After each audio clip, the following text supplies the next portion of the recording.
153° anniversario dell'Unità d'Italia. Mestre, popolo e istituzioni ricordano la ricorrenza davanti al tricolore.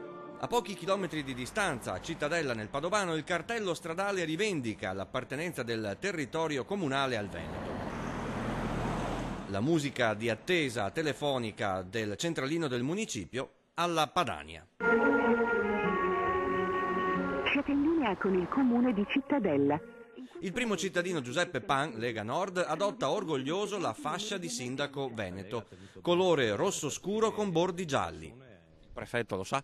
Ma io non ho mai riconosciuto i prefetti, che sono un retaggio comunque di una storia passata napoleonica che a noi veneti ci ha fatto troppo male. Una dissociazione per dire che lui e i sindaci della nostra regione guidano comuni virtuosi che non sprecano e non ne vogliono più sapere di versare allo Stato più tasse di quante ne restituisce al territorio locale.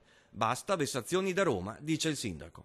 Ci prelevano dai nostri bilanci comunali risorse che dovremmo investire sul territorio, sui nostri cittadini per far lavorare le nostre imprese, e le danno a queste città che vivono al di sopra delle proprie ambizioni e naturalmente sprecano i soldi anche di tutti i cittadini del resto del paese.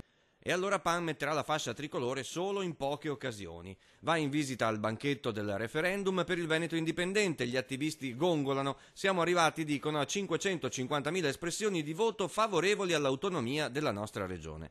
Niente festa del tricolore a Cittadella, quindi, altre sono le ricorrenze dei veneti, a cominciare dal 25 aprile, San Marco.